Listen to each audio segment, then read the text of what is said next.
Good afternoon, this is Mark Espy with MarketTamer.com. I'm also known as the Robinhood Trader. We are on Friday the 28th of May, just ahead of the Memorial Day weekend. And before we begin here, I must remind everybody that everything we speak about here is for educational purposes only, never to be construed as a recommendation to buy or sell anything. Please do your own due diligence. So looking back on the chart for historical perspective, we had this channel at the top. It was, I believe it was the 26th of April when we hit the high. We channeled, then we came back down, broke down through the bottom of the channel, oscillated a little bit, and then continued down. We currently find ourselves in a bear flag right now. It's not a very tight, not a very pretty bear flag, but nevertheless a bear flag. So we are finding some consolidation here, and as I had mentioned in prior analysis, I felt that we would begin to find a narrower range. Initially we were up here about 10,900 all the way down here in about 1,000 point range, and that was pretty onerous to be in that kind of a range. I felt the flash crash day was not a credible low, but it ends up that it has been. We came back down here and spiked low a couple more times. It appears though as though the 5th of February low is a pretty credible support area. So you can see I've drawn the line across here to indicate that. So we can indicate that the low is somewhere around 9,800. Just above 9,800, and the top side is somewhere around 10,250 to 10,300 in that neighborhood.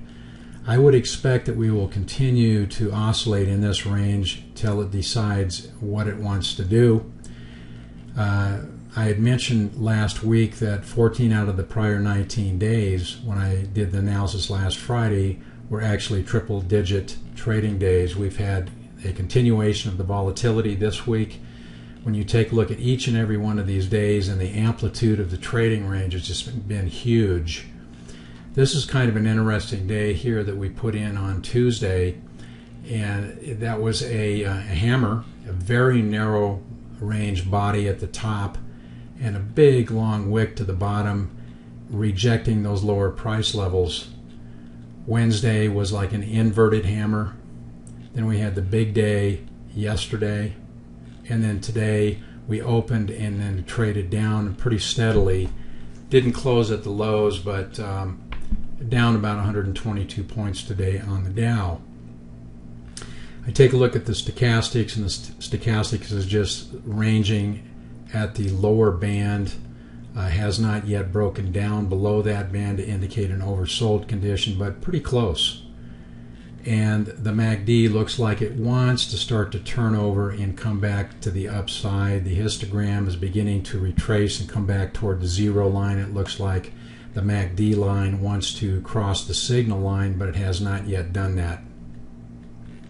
So going forward, I feel that we'll continue to have some volatility. There's a lot of fundamental reasons why we will continue to have volatility in the marketplace.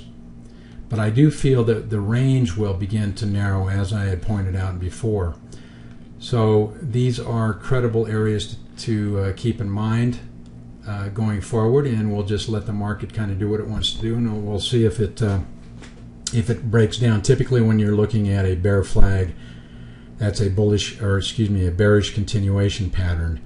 I think this low that was put in, as I mentioned before, on February 5th is pretty stout, so I tend to doubt that it's going to break down below there. I would feel that I'm a little bit more bullish than that. I'm not as solidified on this upper resistance area, but I feel pretty good about the support down here about 98.35. With that, we're going to move over and take a look at the SPX.